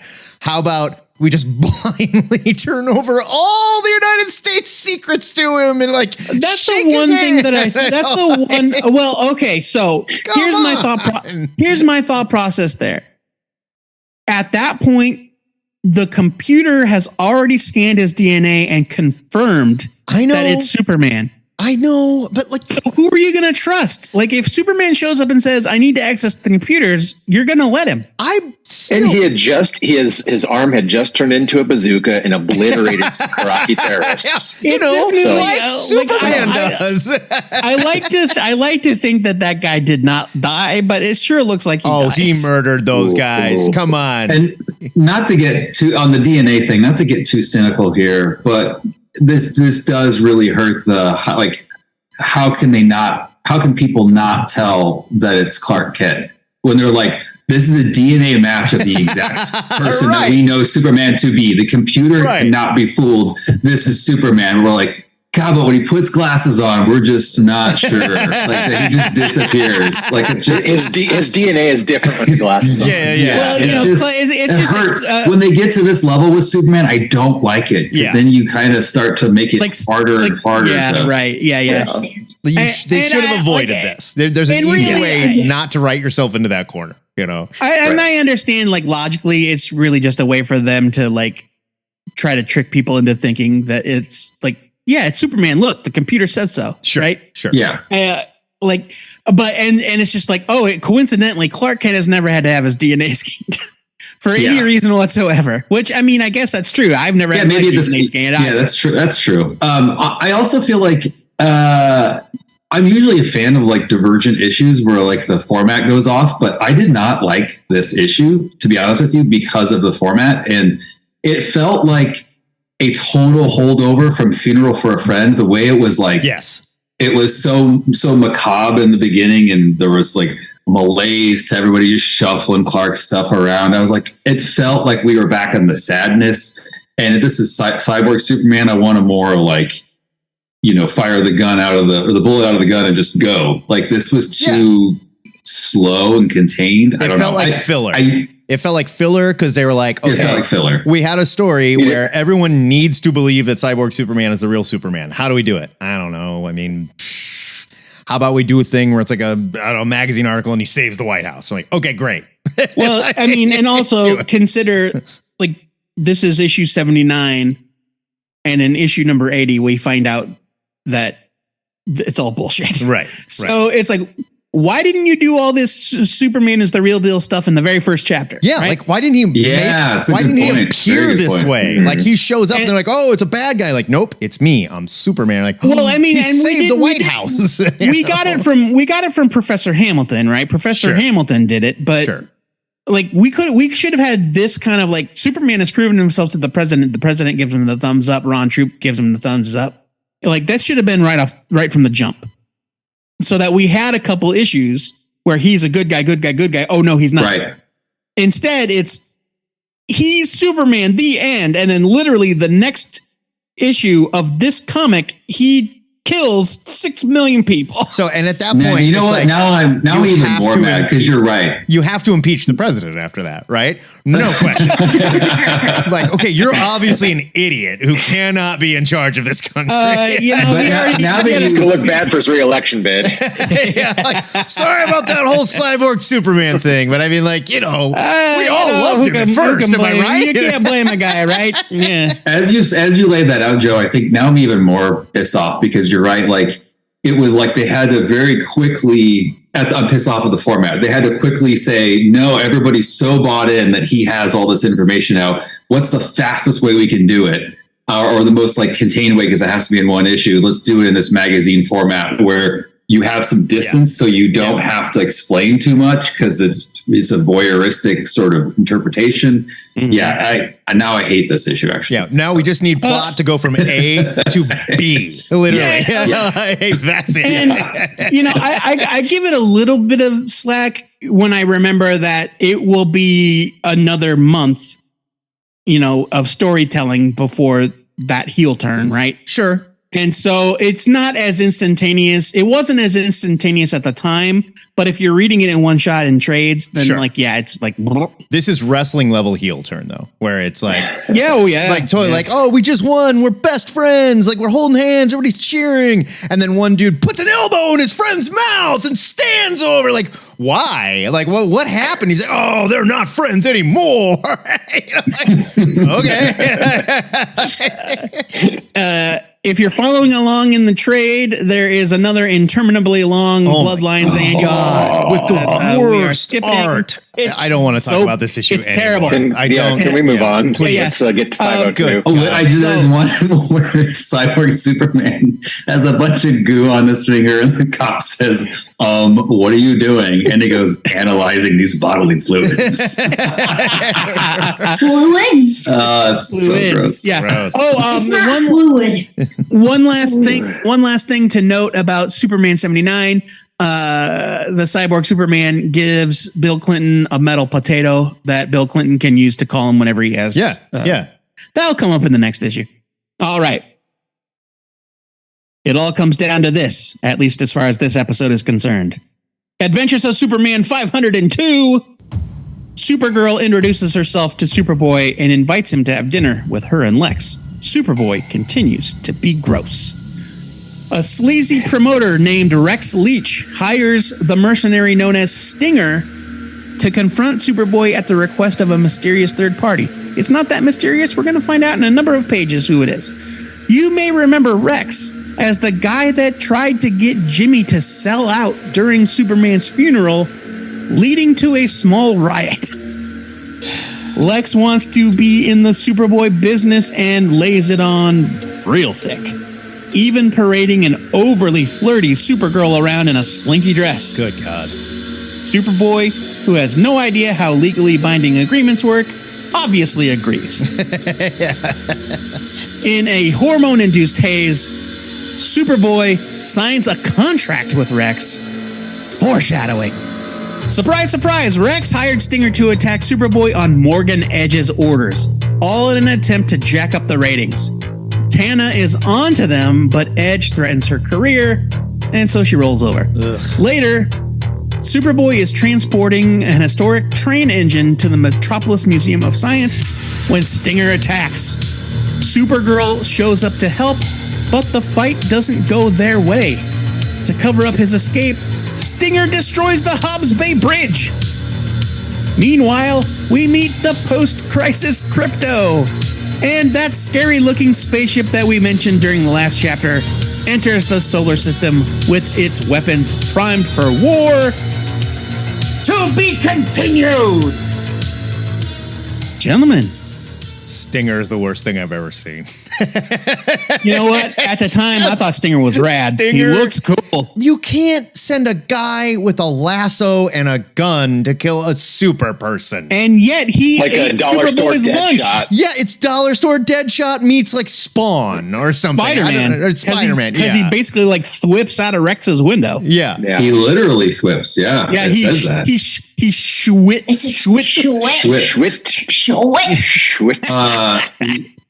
Yeah, I hate Stinger. I liked him. In 1993, I was like, this guy's terrible. So cool. and it does nothing to like... He's got a bright future. When you have Guy Gardner show up and Ray-Ban Superman beats him up, we go, Ray-Ban Superman is a badass. When you have dude with gun and lasso show up and he kicks the crap out of Supergirl and Superboy, like, what are you trying to tell us here other than these two are terrible at their job? Terrible. Well, yeah. But you know what? I think part of that goes to what Edge was trying to get at, was trying to do. He didn't want somebody formidable. He wanted somebody that Superboy would obviously take down on camera with ease. But he doesn't. Yeah. But he doesn't, right. But Stinger didn't get that memo. He's like, you kill him? Got it. Property damage? No problem. Immense collateral damage to property and people? No sweat. I got it covered. Do we ever see this character again? I think he maybe makes one other appearance. He's short-lived. Okay, my point is, it seems like, and I think we talked about a little bit of this last time. None of the old school super villains are really around, other than Lex, who's in a different body, and it seems like they are just throwing. They don't have Steel fighting the Parasite or anything. Right, exactly. But these are new characters fighting new villains, right? That's kind of. I mean, I guess. But when you looked at this as a kid, you really thought, oh man, that dude is going to be around to give Superman a hard time for the next 20 years. I mean, I wasn't thinking in those terms. I did think that way. I thought, oh, here's some new characters and the world is expanding. But God. I honestly think that they were auditioning different Freaks of the Weeks and seeing what stuck. Oh, yeah. Hate it. And Superboy, inexcusable. At this point, Superboy is inexcusably horny. The chest joke is so bad. Okay. Chest choking. And That was that. And look, you weren't even. Yeah, that was in this issue, right? It's in this issue, yeah. It's so bad. If you think of 90s movies like trashy, like American Pie and stuff like that, like those kids were supposed to be seniors in high school. They're 17, they're 18. Superboy's 15 years old, you guys. He's 15. But Superboy also, like, he's raging id, right? He's all like. But like, imagine hormones if the Goonies ran around with boners the entire time, we would not hold that movie up as like being a special fun film. I agree that it doesn't, like, looking back, it's like icky, right? But in defense of what they were doing with the character, like, this is a character that's all power and all hormones and no moral compass. I get it. And I hate him. no mentor figures. Like, this is a kid. Like, it's if you gave a shitty teenager an Iron Man suit and then nobody stopped him. I totally get it. They just let him run around. All this has done made me hate the character even more than I already hated the character. Whatever. What I thought was kind of cool, though, was, him at dinner with Lex and with Supergirl. It's like three characters that are not their namesake, but are like also like, because that's Lex is a clone. Superboy's a clone. That's not Supergirl an alien. Yeah. It was just it was an interesting, like, where they're all at. Like, I thought that dinner was interesting. Well, and also the crypto scene where, which I thought was where Bibbo assaults the guy for. Yeah, he did. That was one of my notes. Is I was like, Bibbo is just being a jerk in this run. He's like.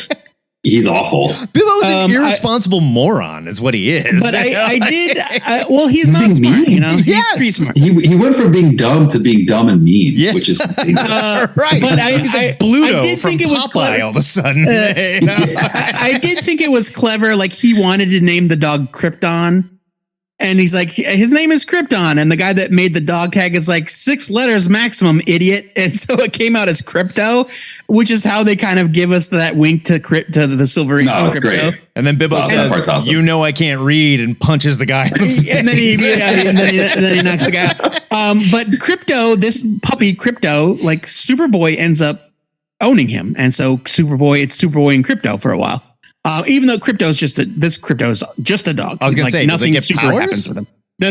It's just an homage to the Silver Age. Like, it's just Superboy's dog, Crypto, right? Does Dead Spider-Man that came out of a bag at the bottom of the lake? Yes. It's just been. It's just a dog. That's what the dog should have came. It's just a dog an old lady tried to kill. That's all it is. Yeah.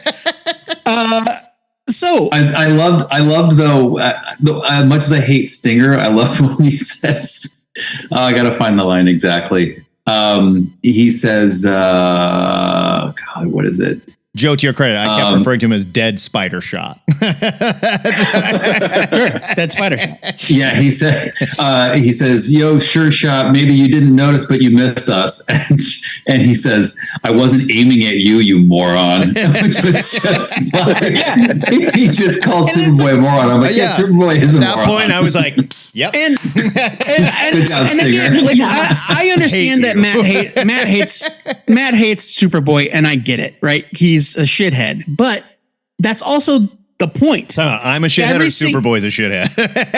That's what I'm saying. Both. Like, every single appearance of this character, whether it's been in Adventures of Superman or him popping up in Man of Steel or Action Comic, he's an idiot. He's in every time. But I would argue he's intensely unlikable too.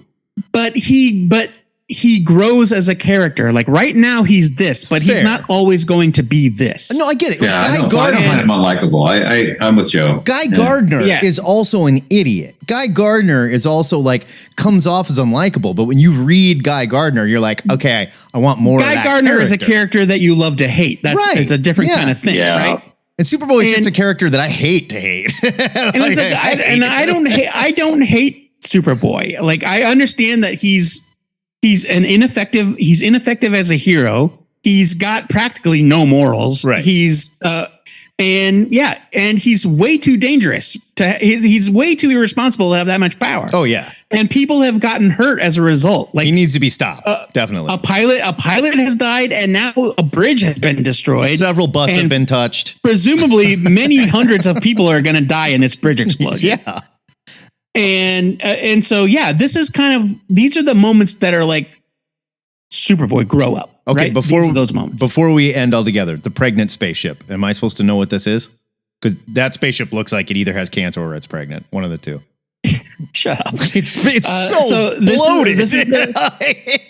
We're not. I mean, you're not supposed to recognize it from anything other than if you were an eagle-eyed reader in 1993, you would recognize it as the spaceship we see when Cyborg Superman accesses the White House computers. Okay, all that so stuff. other than that, this isn't like a dun dun dun like moment. Right. When you see the next trade, they clearly reveal what it is. Okay, I have not read that far, so that's why I was. It's a spaceship with a recognizable design, so that when you see it again, you're like, oh, that's that thing. That's bad. It's certainly recognizable. And that's who's on it. It's certainly recognizable. And also, it says, it ends with, the weapons are primed for war. It's going to reach Earth in 3 days. Weapons primed for war. So all you're supposed to know is that it's a spaceship coming for Earth to do bad stuff. Fair enough.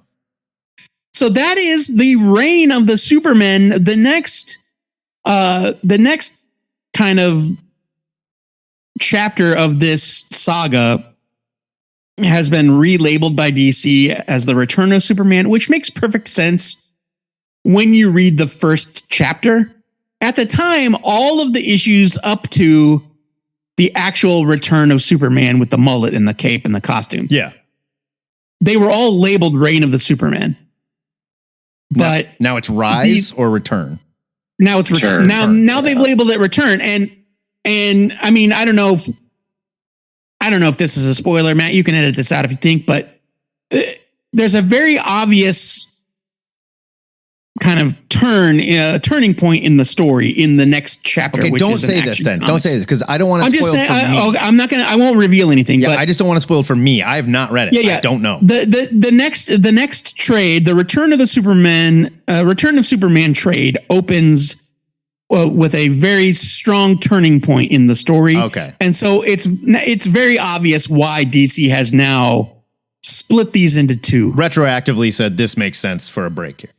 Yeah. Okay. All right. But yeah, so this was Reign of the Supermen, and now we're ending on a cliffhanger, and the Return of Superman begins in earnest in the next volume, the grand finale of the Slack Issues 30th anniversary retrospective of the death. I might cry. Woof. So as of this point, as someone who's never read this before, love Cyborg Superman. Love him. Can't get enough. He's the best. And his story is cheeseball and stupid. Ray-Ban Superman, don't buy it. Whatever. But he's cool.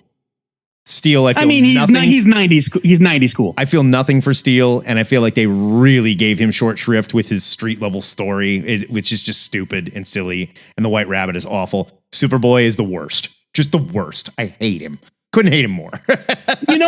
Man of Steel, if I'm remembering correctly, like thinking back, Superman the Man of Steel by Simonson and Bogdanov was always more of the street level kind of book where it's like Superman dealing with real people and real problems. So the Superman books, I do feel like that's accurate. Yeah. The Superman books would often take on a certain tone, and it would become more obvious later on where like they did it on purpose. But sure. Superman is your superhero book. Action Comics is also a superhero book, whatever. Adventures of Superman is primarily about the supporting cast. And Man of Steel was like, this is Superman and how he relates to real people and real problems in Metropolis, like Suicide Slum or Underworld or whatever. Okay. All right. And that was what Man of Steel was. Like later on, the Superman office would like create they would actually demarcate the books where like Superman, the Man of Steel in its later years became a hardcore sci-fi superhero. Yeah, that's kind of when I started reading it. Superman's the flagship. Adventures of Superman is this. Action Comics is this. And that was during the Joe Kelly Joe Casey, Mark Schultz wrote Superman. That's when I really started. Mark Schultz, Superman. Creator of Cadillacs and Dinosaurs and Xenozoic Tales. I loved Mark Schultz Superman. Very sci-fi fantasy kind of writer. I loved it.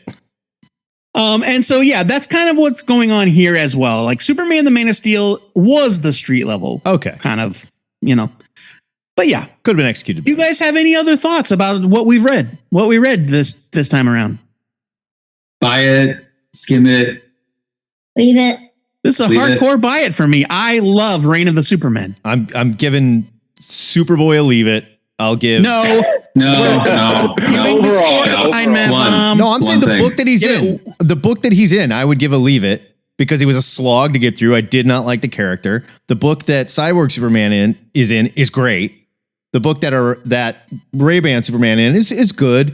And Steel, it's a leave it for me. I don't like all the four art. of these books. I don't Get like a the buy story. it without reservation for me. Reign of the Superman rules. Therefore, so I'm half and half. This chapter, I got to give a skim it.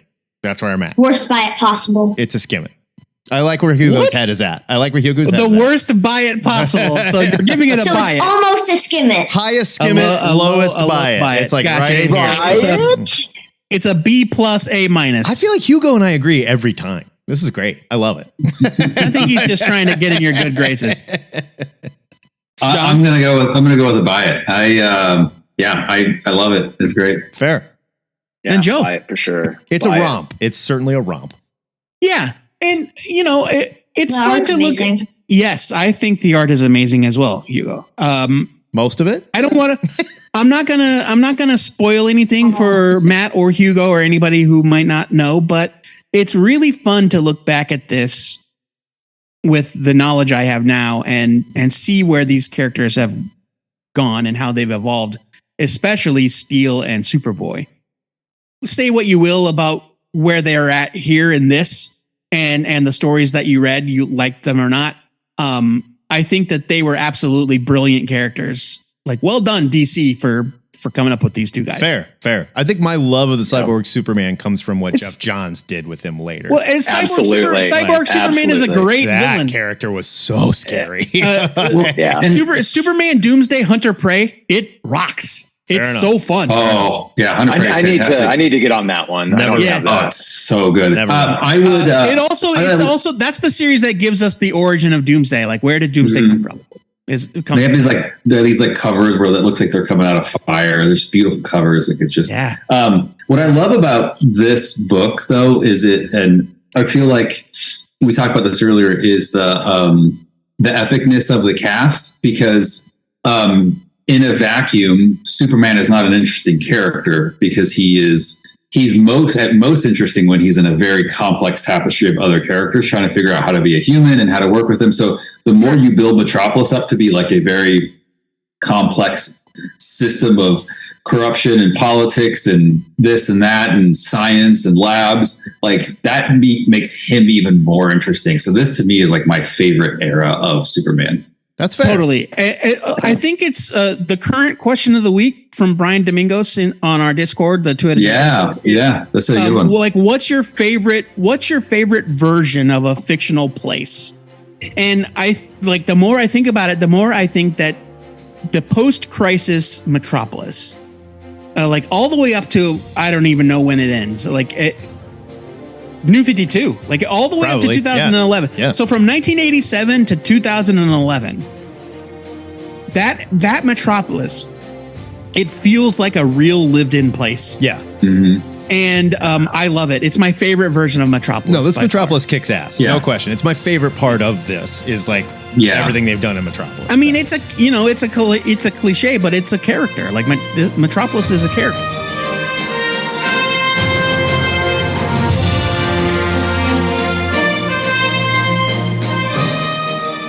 Don't fret, Super Friends. The Slack Issue SuperCrew will once again join forces to finish off this mess that Joe got me into.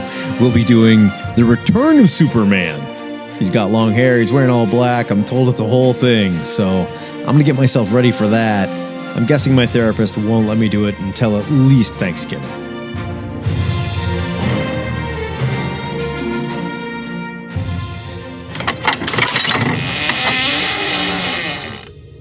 Joey, now that we've outed Superboy for the friggin' pervert that little pervert is, it's time to head up to the THN Sanctum Sanctorum, talk about our must-read picks for next Wednesday, September 13th.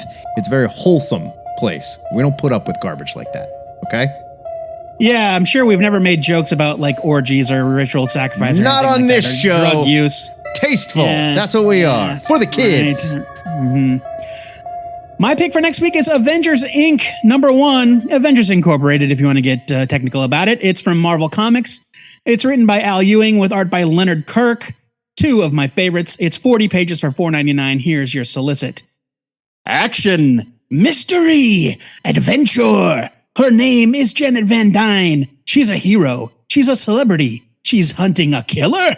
His name is Victor Shade. He's a villain. He's an enigma. He just got killed. He sounds like a real jerk. I know. They're out to solve every mystery in the Marvel Universe, starting with their own. Al Ewing and Leonard Kirk bring you a whole new style of avenging, not avenging. Yeah. From a whole new style of Avengers. Look, you had me at Al Ewing for one thing. You had me twice with Leonard Kirk.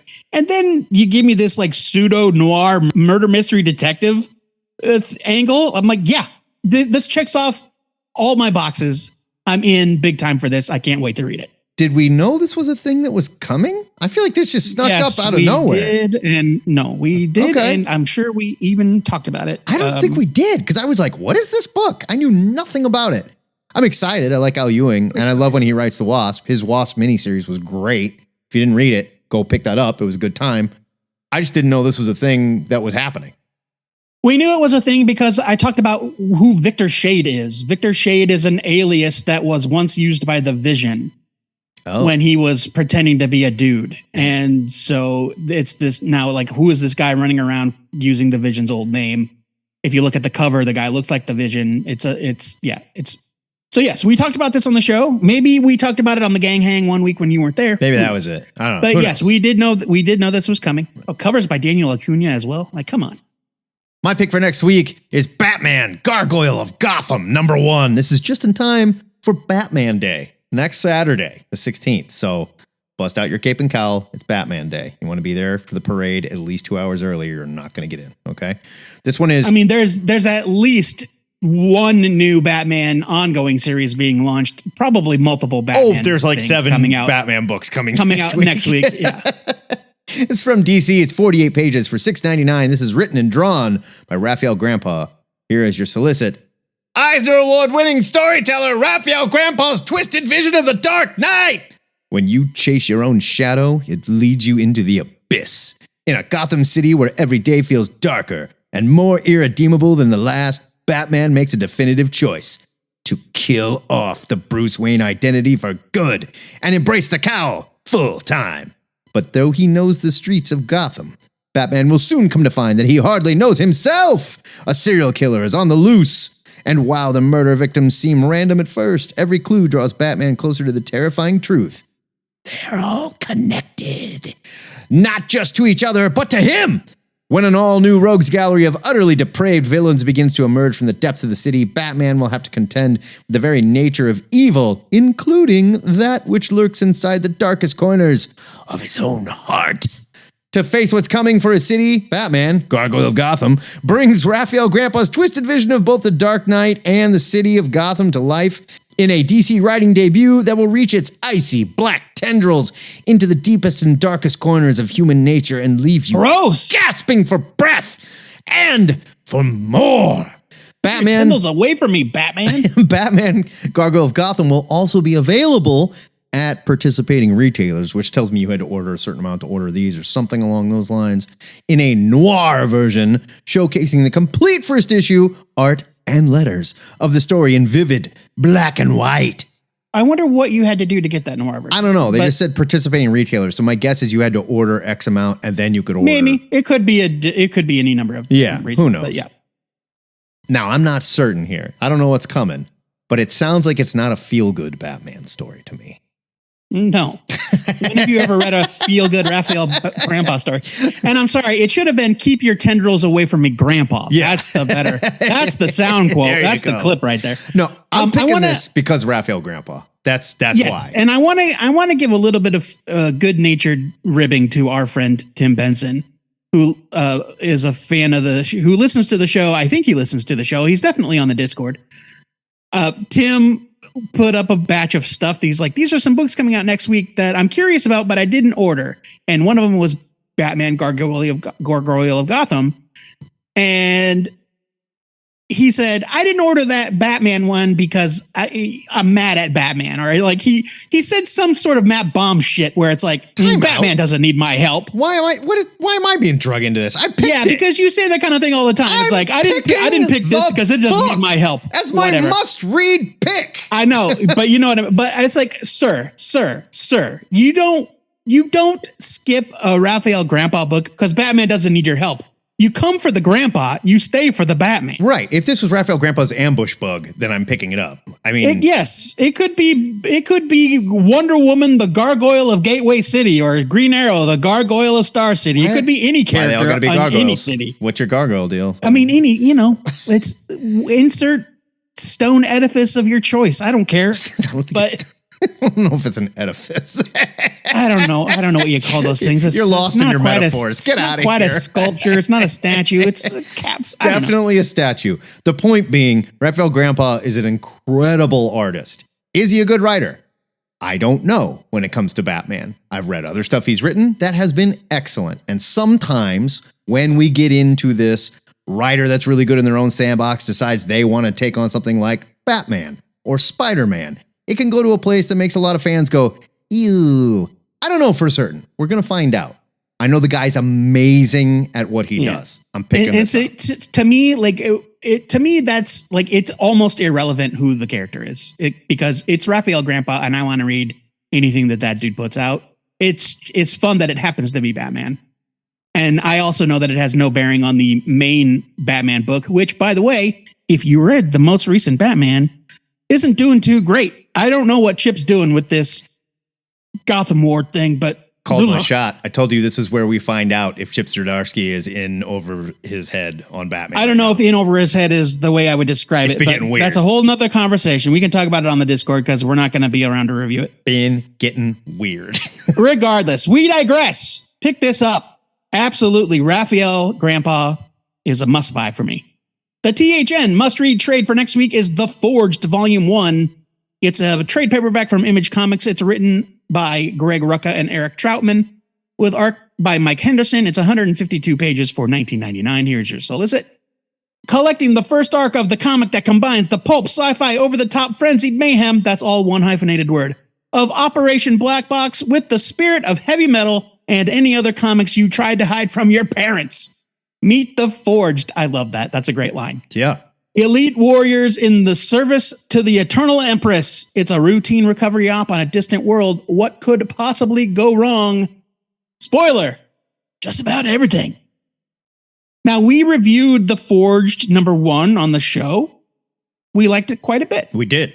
And yeah, this is the collection of the first arc. They were oversized issues in terms of both content and dimensions. And so it's probably an oversized trade, I would imagine.